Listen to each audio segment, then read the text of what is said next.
They all another installment of the old video series.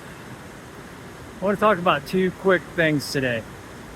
And most people don't see this. I mean, 95% of the public is not going to see the first thing I'm talking about here, which is that our Department of Treasury, United States Department of Treasury, intervened in the Japanese market by selling euros, reserve currency that the Treasury holds, to buy yen.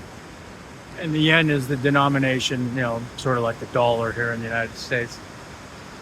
And why'd they do that? They did that because the yen was rising. Okay, so as it rises, yields rise in Japan on bonds, right? Interest rates that you can get return on buying Japanese bonds.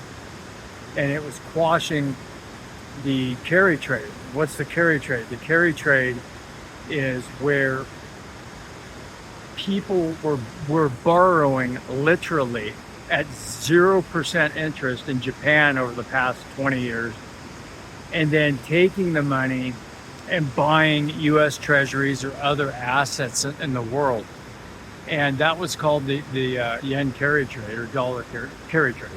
And that is going to hell in a handbasket because interest rates are rising in Japan, which they're going to keep doing. And we're trying to stave that off.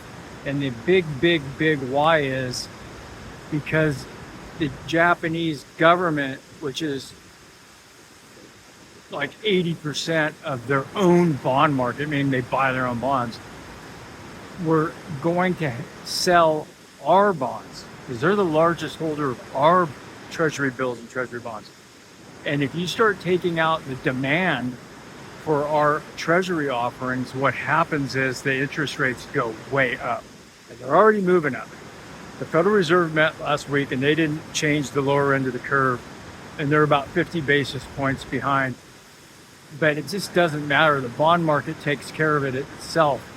And you can see the 30-year, the 10-year, the 2-year, they're all going up. And this was going to accelerate the yield rising. So when I say going up, I mean the yield, what you can get back in interest.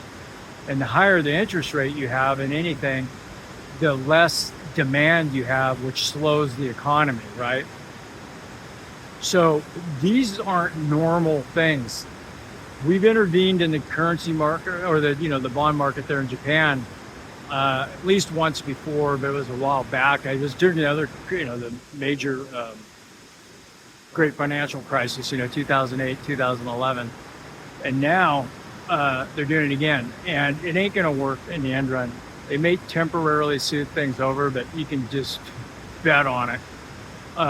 Yields are going to keep rising. So, it just further quashes our housing market, right? Because, mortgages are set based on the 10-year. And you're probably looking at near 7% on mortgage rates. And combined with the idiotically high prices that were the result of COVID stimulus, et cetera, Biden's Build Back Better plan and euphemistic Inflation Reduction Act of Biden, all Trump spending, COVID spending, and spending now. And all that money is getting drained back out of the system, and prices are going to come down on real estate big time. Nobody's going to be able to buy. So if anybody needs to sell or wants to sell, they're coming down to fair market value, which is what a buyer would pay. And that's a hell of a lot less than what most of the listings are in this country. So I just wanted to inform you guys of that so you understand that. It's very important. It's very critical. And it's another nail in the coffin of where we're heading, which is inflation first and then bammo, really quick after that, a big recessionary, I think depressionary event. And then you got the Straits of Hormuz, the straits that dump into the Gulf there from the Red Sea that Yemen controls, Bab el, I can't remember the name, but whatever it is, Mandeb, I think. And now you got the other critical choke point, which is between Spain and right across the Straits of Gibraltar, their little enclave in Ceuta, which the Israelis, don't doubt this for a second, they were behind working with Morocco to send 50,000 men into Ceuta to punish Spain, because Spain's been one of the most vocal, vehement opposers of Israel and their genocidal policy in Gaza, etc. So, but that's a choke point too. So you got those three choke points: Straits of Hormuz, Bab whatever it is, Bab al Mandeb, and the Straits of Gibraltar. I'm a firm believer that by mid-September, gasoline prices are going to be going way up because we don't have the reserves. We won't be able to tap any reserves because we won't have them. And diesel will be like almost impossible to get, going into October, in my opinion. So my advice to anybody out there on diesel is, if you got those storage tanks that you can put on your property or whatever, or are allowed to do that, you might want to stock up on it a little bit. Final thing, Trump's BS, de-escalation over the weekend. It's not going to de-escalate. It's going to escalate. Nothing he's doing is going to change Iran's stance, because they're winning hugely the war. And Trump's going to have to eat crow or go insane, ballistic. And no matter what he does, if he backs off, and which would be the smartest thing to do, like Joe Kent said, former DNI, I think assistant chief, is get the hell out of the Mideast, period. Just get out, declare victory, and leave. Just leave.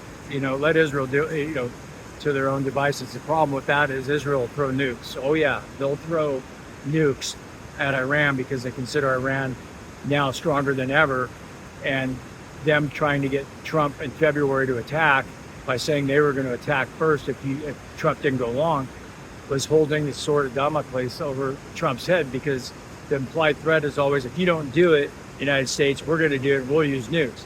You know what? Go ahead, do it. Do it, Israel, because you know what's going to happen? You're going to get your ass nuked in return. Big time. Pakistan has nukes. I believe that some of them have been supplied already to Saudi Arabia. They would easily give one to Turkey, and that's next on Israel's list. And you've got China and Russia, which aren't going to let that happen, and they could possibly nuke Israel. Israel's excuse my French, a cancer in the side of the world. And you have to understand the Jewish mentality. I've dealt with, I can't even tell you how many in my former career as a lawyer. They all have a chip on their shoulder based on, millenniums of being discriminated against or thrown out of countries or whatever. The one thing they never do, they never engage in self-awareness. They never engage in self-reflection. They have no ability to engage in introspection. And that is their Achilles heel. That is why this keeps repeating in history for them. It's not the other host societies and cultures and countries where they settle, just wake up one day and say, hey, we hate you. It's their actions, and they don't get that. And I'm not talking all of them. It's never everybody, okay? But it's enough of them, a vast majority, that cause these, repeating cycles in history. So the problem this time is we got nuclear weapons out there around the world. So our country is depleted of ammo. And, I would expect that if China's ever going to do anything like a blockade of Taiwan to try to get Taiwan, that could be coming soon, because I don't know what we're going to do about it. Anyways, that's my video for today. I just thought I'd update you guys on world events. Take care.